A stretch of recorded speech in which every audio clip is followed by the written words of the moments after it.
everyone. Cool. I'll start Hi, with my everyone. disclaimer. I'm going to leave a little early because I have an advising meeting at 4. So I'm going to leave at 3:50 so I can make it to that meeting. And if you guys want to start with introductions, the icebreaker question is it's called Rose, Thorn, and a Bud. And so your rose is something that you did recently that you enjoyed, or just like something that happened to you recently, anything like that, anything good that has happened. A bud is something that you're looking forward to, and a thorn is maybe something that didn't go as planned, or something that was like a little bit more like maybe you had like a midterm and it was really stressful or something, but just things like that. I need to repeat that, or we got that? Yeah, rose, something that has happened that's good, bud, Mm-hmm. something that we're looking forward to, and then thorn, the thorn, Mm-hmm. the bad. The bad. I can start us off, or if anybody else wants to as well. Oh, you can. That's fine. Yeah, go for Cool. it. My name is Dyla. I use she, her, and they, them pronouns. I don't know what else we're looking. Names. I'm a political science major. I'm a senior. And I would say that my rose is, actually I'm gonna do that one last. I'm not sure. My bud is, the Arbor Park, like the apartment building RAs are putting on a Super Bowl program this Sunday. We got $900 in funding, so we're gonna have a lot of catering, and hopefully it's a really successful program. We have a lot of people who come. And my birthday's coming up as well. That's And exciting. then, yes, my thorn, I think, would be midterms. These have been super stressful recently. And my rose, I think this happened recently. I made soup. I made a really good, I spent like 3 hours in the kitchen making a sausage chicken gnocchi soup. And it's Yum. delicious. And everyone And then loved you can it. just like pass it through. Yeah. Okay. Very cool. Happy birthday. That's exciting. Thank you. Yeah, Do you have any plans for your birthday? Yes, we are having just a party in 2021. So, Oh, happy birthday. thank you. We're driving. So we're gonna have a party, and that's actually really the only plan as of right now. But I'm pretty excited. I hope you have fun. And Thank you. Appreciate it. Do you want to go first or second, or do you want me to? Or You can go. I'm Okay. still kind of thinking. Okay. Yeah, I think on the fly here. Yeah. I'm Jamie. I'm a psychology major, and I'm minoring in communications. I'm considered a junior, but I also had my academic advising meeting the other day, and I'm hoping to walk either in spring or summer of next year, I guess. So I'm looking forward to that. Maybe that's something I'm looking forward to. Maybe that's my bud. I was excited. Maybe I'll have 2 buds because I'm excited about a couple things. But something good that has happened recently. I love my sister, and I live in Dallas, and she lives in Scotts Mills, which is just too far away with my nieces. And I just got a house in Dallas, and that's very good for me. That's I love my sister. exciting. Yeah, no, I could cry. It's been like so hard, just trying to get a house, and I'm just so happy that she is gonna be here with my nieces. So something I'm looking forward to. Graduating next year. I'm looking forward to midterms being over because that is something also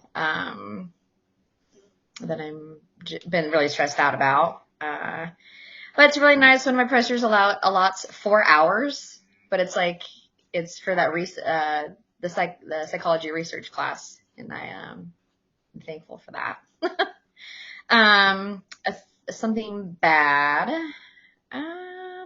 Not necessarily to me, just something stressful that has actually been really good in some conflict resolution skills is my stepson, who lives with his mom, is just having a lot of behavioral issues. He's 14, but has some other behavioral things, and it's been really rough lately.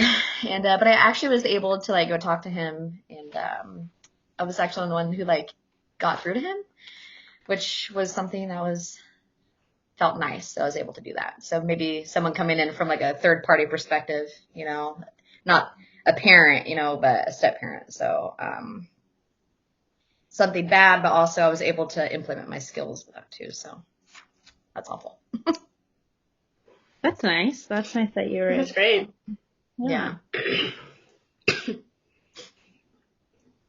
Your turn. Okay, so I'm Tiana. I'm a psychology major, communications minor. Something good that's happened or that I've done, going off of Dila's cooking, me and my boyfriend just made like fajitas the other night for the first time for my family. No. And they actually turned out really good. We like made Mexican rice and like made our tortillas, and then we fried them with cheese, and then did some steak and chicken and some veggies, because we have like a Blackstone, but when I like the 4-burner, so we just put everything on there. So that was pretty cool. That was something that was fun. That was good. That turned out good. And then for my bud, something I'm looking forward to, I'm actually going on a cruise in like 2 weeks, so I'm looking forward to going on the cruise and being in a warm area for a little while. And then something bad or something that has been a little dreadful is how much schoolwork I've had on top of work every day. And then I have a lot of stuff that we do like as a family. And so just trying to balance school, work, and life all together has been a lot, because I'm taking a lot of higher classes this term. So being online and then having to figure out time, like I have to get up at 5 every morning, so then I have enough time before work to do homework, and then do work, and then come home, do more homework, and then figure out dinner. And yeah, and then I've been gone in between all of it, so that's been a little stressful. And then midterms are coming up, so crazy stuff, but it's life. Yeah. Getting there. Yeah, it's Oh, hard yeah. finding that balance. I struggle with the same thing as far as like just balancing everything. Sometimes I wake up at 2:00 in the morning or go to bed at like 2:00 in the morning, Right. It's hard balancing, and then not feeling like you're just drowning and not doing anything else, Right. Yeah, I know. My brother's like, Tiana, can you come hang out? Can you come to the races with me? Can you come watch this with me? And I'm like, Yeah. I could in like 3 months. Mhm. I haven't got time for that right now. Maybe during the summer. Yeah, right. Once I graduate. Yeah. So the next thing on our agenda here is the question is, how has your perspective on managing conflict evolved during this time? Share an instance from your interactions, a movie or a TV show that reflects this change in understanding. I can also put that in the chat if anybody needs to like look at the words I just said. You can. I think I also have it pulled up here, but basically just how our perspective on conflict has evolved, like whether for personal or something we've noticed, like in a show or something, or a deeper understanding, basically. I've noticed, because I'm a fuser, right? I'm like, I pick. Terrible. And sometimes I don't let the other, like, hey, like, no, we need to do it right now, so I've been trying to breathe instead of like taking some deep breaths and like be more mindful, I guess, knowing that I do that, to try to not do that and like hand the mic over, which has prevented some stonewalling less, I think. And then not being so like defensive, like when they say something, but it's like, no, but you, but you do that, or and not being like overreactive. Those are my 3 qualms for myself is that I need to work on the most is not being a fuser, not just being overly defensive and overreactive, and just taking a moment to remind myself to be mindful and like give grace. So that's been helpful in my own communication badness. I'm really working on that. Hey, at least you're working on it. Yeah, I like breathe. Check yourself. How could you improve this situation?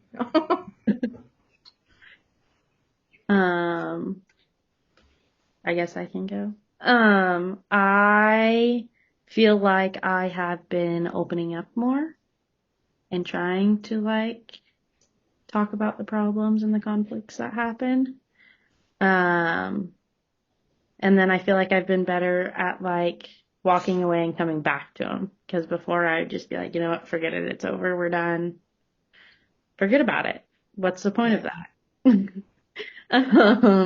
But now, so I like have just been better at coming back around to it. Even if it is like a week later, I'm like, you know what, that's still on my mind and kind of bugging me. We should still talk about it. So. That's good. Sometimes it's easy just to kind of sweep things underneath the rug, but then it's just going to pile. Right. And then eventually those things all like, phew, resurface. Oh, yeah. Yeah, so been better about that, which is good since starting the class because I feel like it's been easier to like understand where the other person in the conflict is coming from. And it's easier to understand how to make them not so mad and like what my perception is on like the conflict that we're having. It's easier to be like, okay, let's think about this. Let's think about why I'm having these feelings. Let's think about what this conflict is about. Let's think about where it stemmed from. And then I'm like, okay, now I can come back to it because I've had all these thoughts throughout the week of like what I want to bring up, how I want to say it. And then I'm like, okay, I feel good about it now. So it's definitely good. But yeah, Skylar, what about you? For me, I would say something that you said, Jamie, that I think I really resonated with was the like what you said. I'm the kind of person who in more intense conflict, like arguments, I'm very much so well, here's exactly what you said. Here's the exact text message where you said you would do this thing. Or like, I have especially in relationships, I have a really bad tendency of like trying to catch someone in a lie. And like, so when I find something out and I ask a question, I'm asking you because I know the answer, not because I want to know the answer, because I'm going to see if you're going to lie to me. And that's just, and I know it's like, and so I've been trying to use more like I statements and like and trying to be like more productive in those conversations instead of just like trying to catch someone in a lie, because I know the truth. I'm just gonna see if you know that I know, or if you're gonna lie to me about it. But I think that something that I struggle with is like just being like, well, this is how I feel. Because when I do have like those like more intense feelings and emotions, I just start going, well, you did this and you did that, and it made me feel this way. Where I could just start going, well, I feel this way. Can we talk about that? And then there is something, but I think I have more to say on that later. Because there's a section about class videos, and I wanted to talk about the podcast from week 4. I'll speak on it a little bit right now, just because like it says to share an instance from an interaction or movie or TV show. But the podcast from week 4 about listening, about like intentionally listening. That one really resonated with me. I think out of all the podcasts, that one really stood out to me the most. Because I am really used to hanging out in like big groups of people, and there's like an obvious like power dynamic that are in groups of people, and there was an interaction that we had recently where there was about probably like 6 of us, and we were all just hanging out, we were doing something. I don't remember exactly what it was that we were doing, but I could just kind of tell that someone wasn't like participating and engaging in conversation as much as everybody else was, and they were kind of like a little bit off to the side. And so something that I took the step to do was like ask them like directly if they had anything to like contribute or anything to say, just to like give them the space to speak, because everybody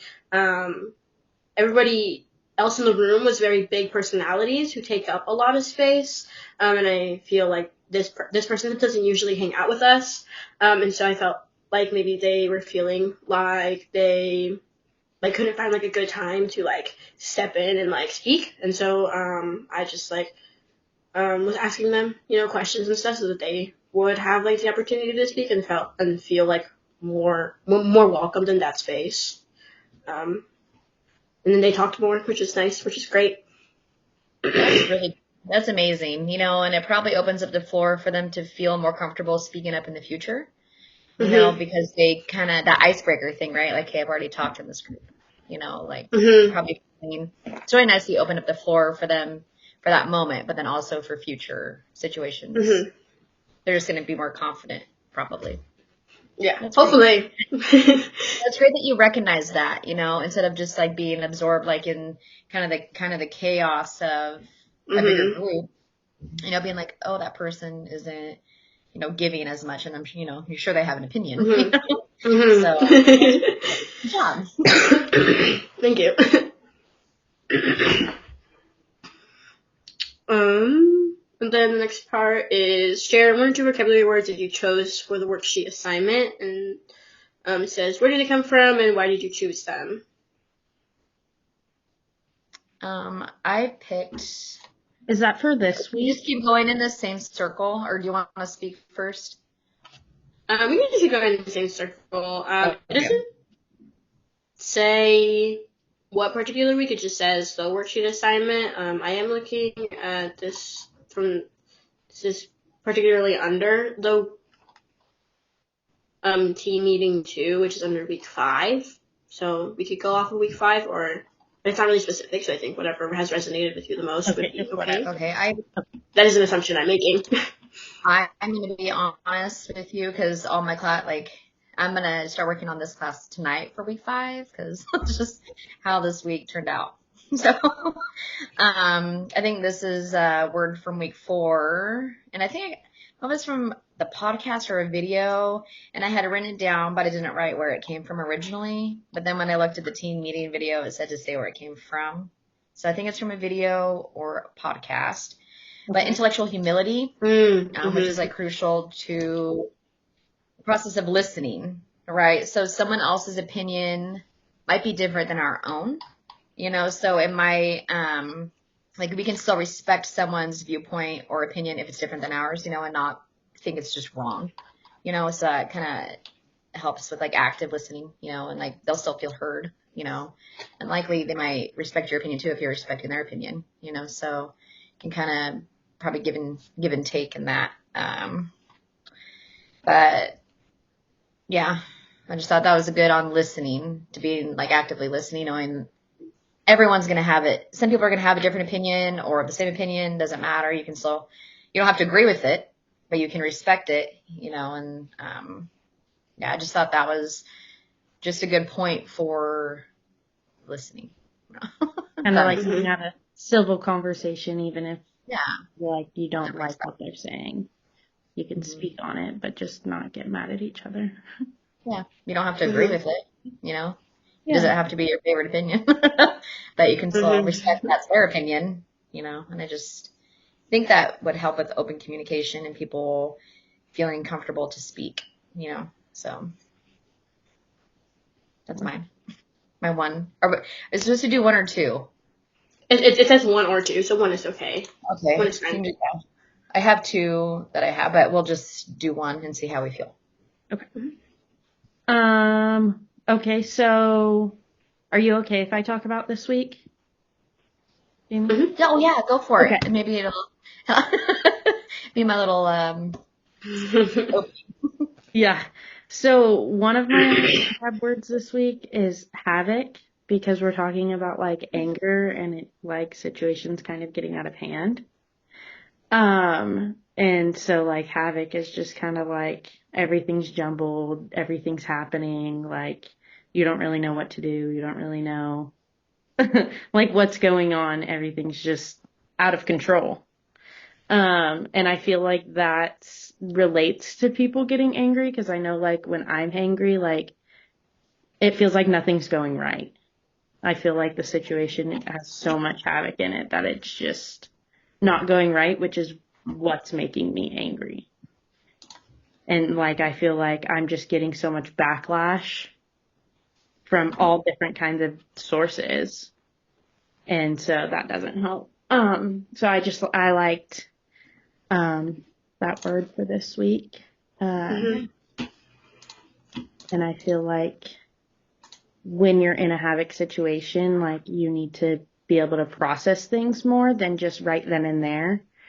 But you can't necessarily in that situation, so that would be a good time to walk away. But I feel like that's when a lot of anger comes into play. Yeah. You have to take time to kind of organize your thoughts Yeah. in that chaotic havoc. Yeah, so that was one of my vocab words for this week that I thought went well with the week. Nice. I am also like Jamie. I have not worked on the week 5 stuff yet. I'm an end of the week kind of person.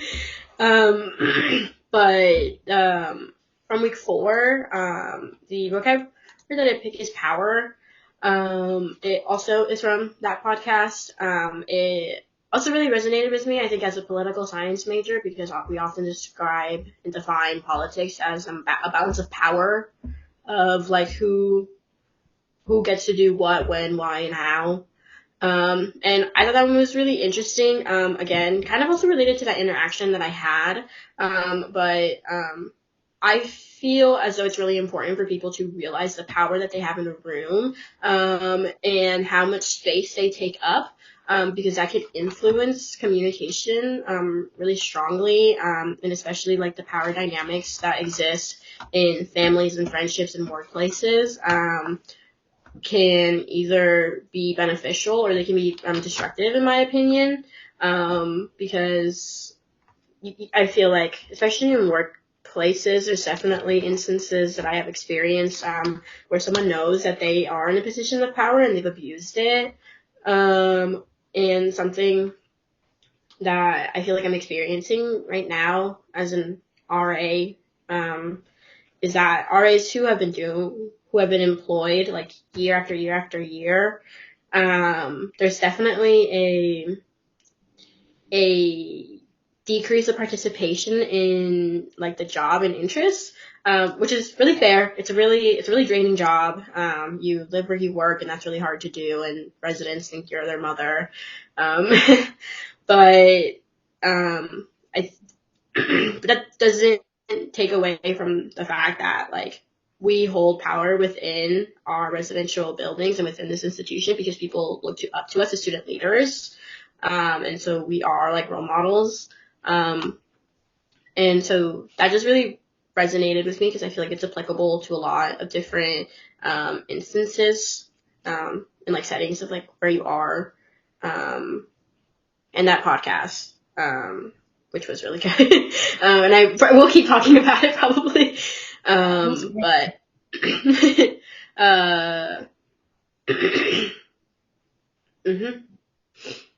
I feel like power is like a lot of people don't realize the power they have when they're in certain situations, and it can really affect the situations. Like sometimes it's good, but most of the time it's pretty bad when they don't realize how much power they have. So I think that I like that word.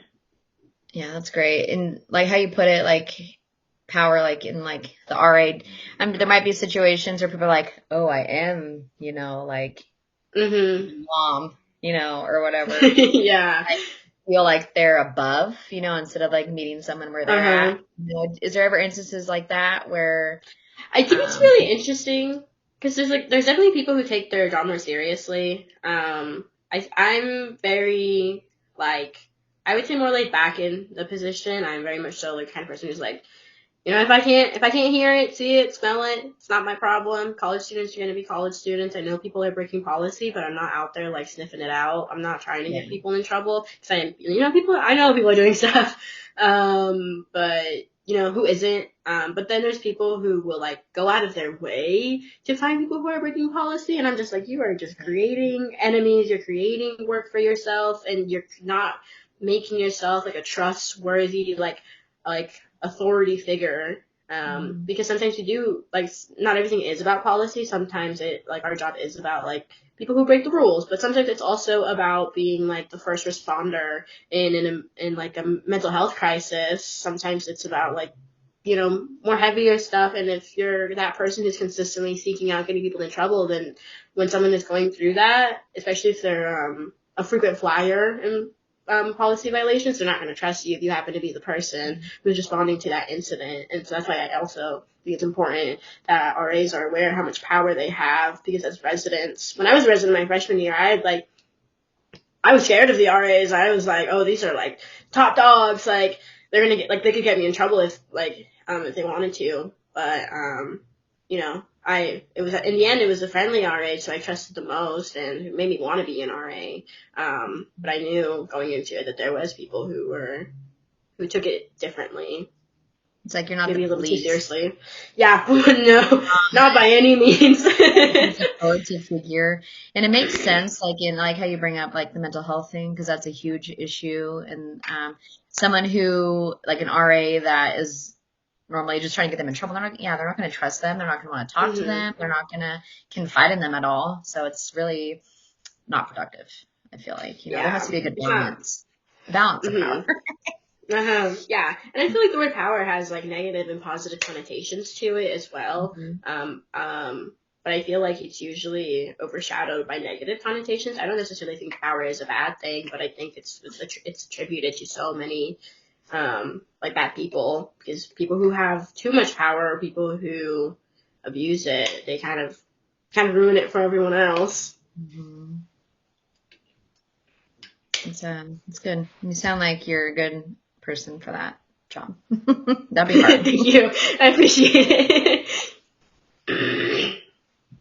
The next part is looking back at weeks 4 and 5, the class videos. Let's discuss one of the posted videos or podcasts that connects to your experience. I picked the Uncomfortable Conversations with a Black Man. I thought that was a really interesting idea, because I have always said I'm going to teach my children to love your children. I'm not going to teach them to see color, as to judge someone based upon their color, but with that video, if we don't teach our children to see color, and if we don't teach them to see different colors or to see other races, they'll all just be the same, and that was something that kind of hit like hard. Like, obviously I don't really know what it's like, as far as like racial things go. But you'll kind of drown out other cultures, like what's important to them, what makes them them, if we don't teach our children to see other people, and I've always said I'm not going to teach my children to see color, but then because I don't want that because racial, prejudices are such a problem. But then to see it like that, well, if you don't teach them to see color, they're going to miss out on like seeing them for them, their cultures. Like I just said, I tend to talk in a circle, like what makes them them. And that was just a completely different perspective. And, so now more about teaching more about like cultural diversity, or, stuff like that would be better than don't see them as a different color than you, because they are, but, still, value them as a person, and not judge them, but it was just kind of a different, like, enlightening. So I liked that. Can I just say that I really respect and appreciate you for being willing to see it from a different perspective, and valuing that. I just felt like I wanted you to know that that's really respectable. Thank you. Yeah, I just love everyone. So, and I have friends of all different races, you know, but it was just, there's so many prejudices like, oh, they're black, like they must be a bad person, or they're Mexican, they must be this, or, you know, whatever. Mm-hmm. And, so I'm like, I'm not, you know, gonna teach my kids to see color. But now, how about what makes them unique, you know, or their different cultures, and more down that route, instead of just don't see them as a different color, because they are, right? But that makes them special and unique and who they are. So, yeah. Yeah, I like that. My parents never really talked about like color and stuff growing up. Like we just kind of went about our lives.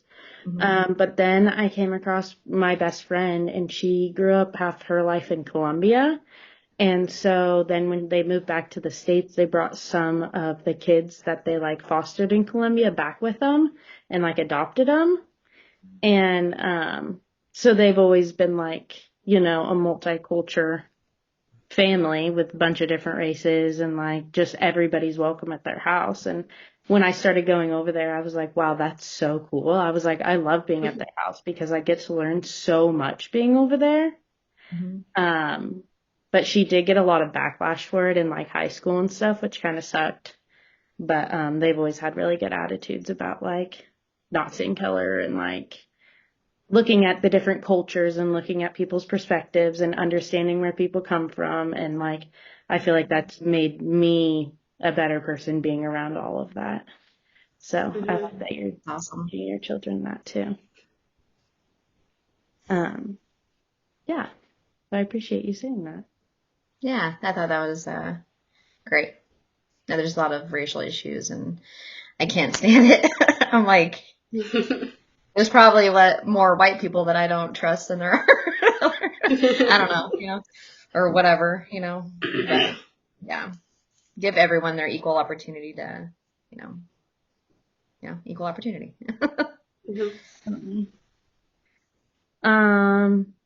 Okay. Well, I really liked the podcast from last week, as we've been talking about.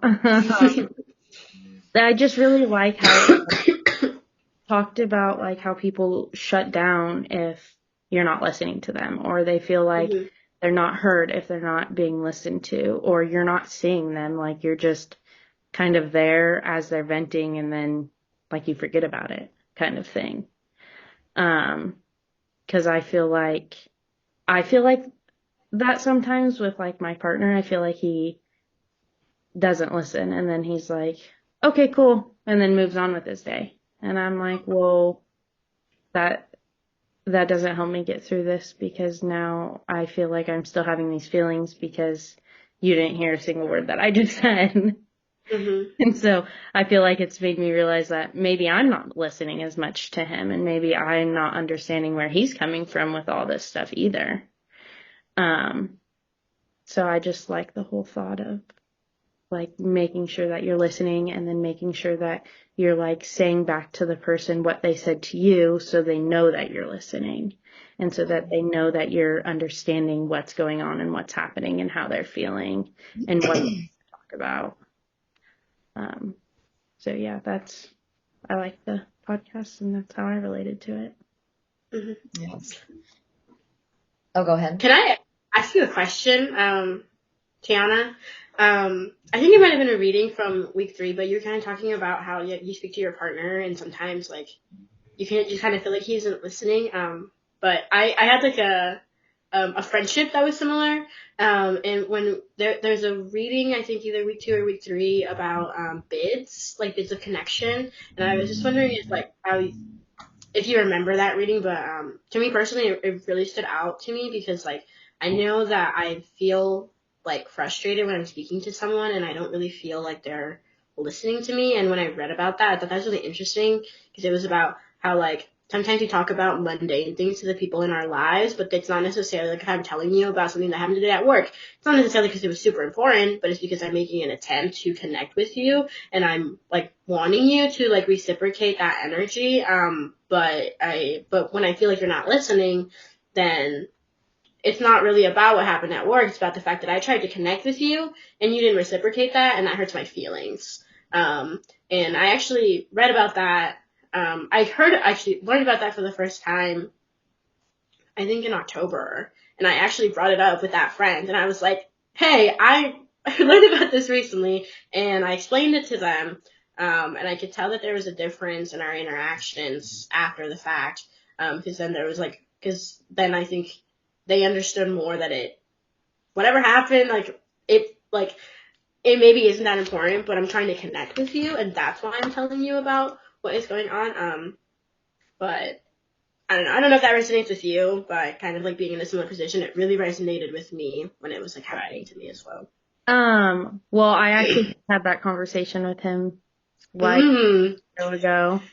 About how I don't want it to cut out on you guys because there's 32 seconds left counting down at me right now. So I don't want your guys's, your response to get interrupted and like have this like weird break. Okay. So I don't know if you, like stop, restart. Sorry, I didn't mean to interrupt you guys. I just No, you're totally fine. Like counting down. It's gonna kick us out, so then we just need to get right back into it, and then I can start recording again. Okay. And then you guys can continue your response because I just don't want it to get broken up here.